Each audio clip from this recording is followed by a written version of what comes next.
ಮೊದಲ ನಮ್ಮ ಕಬ್ಬು ಬೆಳೆ ಕುಂಠಿತನ ಐತ್ರಿ.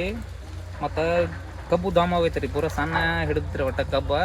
ಈಗ ಸಿಂಜನ್ ಅಗ್ರೋ ಲಿಮಿಟೆಡ್ ಏನು ಕಂಪ್ನಿ ಬೆಳೆಸಿದ್ರಲ್ಲ, ರಿಸಲ್ಟ್ ಸರ್ ಔಷಧ ಕೊಟ್ಟಿರತ್ತಾರ. ಒಂದು ಡ್ರಿಂಕ್ಸ್ ಮಾಡಿದ್ರಿ, ಒಂದು ಸ್ಪ್ರೇ ಮಾಡಿದ್ವಿ ರೀ ಸರ್. ಈಗ ಕಬ್ಬ ನೋಡಿರಿ ಕೈಯಾಗ ಇದನ್ನು ಮಾಡಕ್ಕೆ ಒಂದೊಂದು ಗೇನ ಗಣಿಕೆ ಹಿಗ್ಗ್ಯಾವ್ರಿ.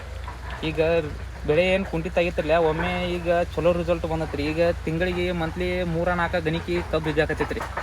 ಚಲೋನ ಐತ್ರಿ ಸರ್. ಈಗ ಮೊದಲು ನಾವು ಬೆಳೆನೋ ಈ ಕಲರು ಹಿಂಗೆ ಇದ್ದಿರ್ಕಿಲ್ರಿ ಕಬ್ಬ. ಈಗೆಲ್ಲ ಚಲೋನು ರಿಸಲ್ಟು ಚಲೋ ಅನ್ಸೈತ್ರಿ ನಮಗೆ. ಭಾಳ ಖುಷಿನೂ ಆಗೈತ್ರಿ ಸರ್. ಈಗ ನಮ್ಮದು ಈಗ ಕಬ್ಬು ಇದನ್ನು ನೋಡೋಣ. ಈಗ ಇನ್ನೂ ನಮ್ಮದು 2 ಎಕರೆ ಸ್ಥಳಕ್ಕೆ ಕಬ್ಬು ಐತ್ರಿ ಸರ್. ಅದನ್ನ ಸರ್ಗೆ ಆರ್ಡರ್ ಕೊಟ್ಟೋದ್ರು ನಾವು, ಸಿಂಜನ್ ಅಗ್ರೋ ಲಿಮಿಟೆಡ್ ಏನು ಕಂಪ್ನಿ ಔಷಧಿ ಏನು ಬಳಸಕ್ರಿ, ಅದನ್ನ ಸರ್ಗೆ ತಂದು ಕೊಡ್ರಿ ಅಂತ ಹೇಳಿದ್ರು ಸರ. ಅದನ್ನು ಕೊಟ್ಟಗಡೆ ಅದನ್ನ ತಳಿನ ಕಬ್ಬಿಯು ಅದನ್ನ ಬಳಸ್ಬೇಕಂತೇಳಿ ಇದು ಮಾಡೇನ್ರಿ. ಚಲೋ ಐತೆ ಸರ್. ನಾವು 1.5 ಎಕರೆ ಬೆಳೆಸಿದ್ವಿ ಈಗ ರೀ. ಇನ್ನು ಕೆಳಗೆ 2 ಎಕರೆ ಐತ್ರಿ ಸರ್. ಈಗ ಆಚೆ ಕಡೆ ನೀವು ಹೇಳಿದಂಗೆ ಆಚೆ ಕಡೆ ಸಣ್ಣದೊಂದು ಐತ್ರಿ ಸರ್, ಅದಕ್ಕೂ ಸ್ಪ್ರೇ 2 ಸಲ ಮಾಡಿದ್ರು. ಅದು ಸ್ಪ್ರೇ ಒಂದು ಸಲ ಡ್ರಿಂಕ್ ಒಂದು ಸ್ಪ್ರೇ ಐತ್ರಿ. ಈಗ ಅದು ಈಗ 5-6 ಗಣಿಕೆನ ಐತ್ರಿ ಸರ್. ಬೆಳವಣಿಗೆ ಚಲೋನ ಐತ್ರಿ ಅದು ಈಗ ಚಲೋ ಐತ್ರಿ. ಈಗ ಒಂದು 2 ತಿಂಗಳದ ಕಬ್ಬು ಐತ್ರಿ. ಅದಕ್ಕೆ ಅದನ್ನು ಸರ್ಗೆ ಅದನ್ನ ಹೇಳಿದ್ರಿ. ಈಗ ಒಂದು ಸ್ಪ್ರೇ ಆಗೈತೆ ರೀ, ಇನ್ನೊಂದು ಡ್ರಿಂಕ್ಸ್ ಕೊಡೋಕೆ ಸರ್ಗೆ ಹೇಳಿದ್ರು. ಔಷಧ ತಂದು ಕೊಡ್ತಂದಾರೆ ರೀ. ಸಿಂಜನ್ದು ಏನು ಕಂಪ್ನಿ ಇಲ್ಲಿ ಗ್ರೋ ಲಿಮಿಟೆಡ್ ಏನೈತೆ ರೀ, ಔಷಧ ನಮ್ಗೆ ಚಲೋ ಅನ್ಸೈತ್ರಿ ಸರ್.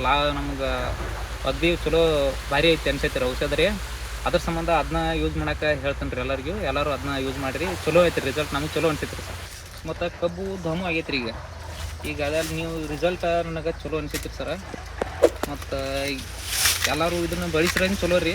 ರಿಸಲ್ಟ್ ಚಲೋ ಐತ್ರಿ. ಆರ್ಗ್ಯಾನಿಕ್ ಬಳಸ್ಕೊಂಡ್ರಿ ಸರ, ಚಲೋ ರಿಸಲ್ಟ್ ಕೊಟ್ಟೈತ್ರಿ ಸರ್ ನಮ್ದಂತ್ರ ಕಬ್ಬು ರೀ.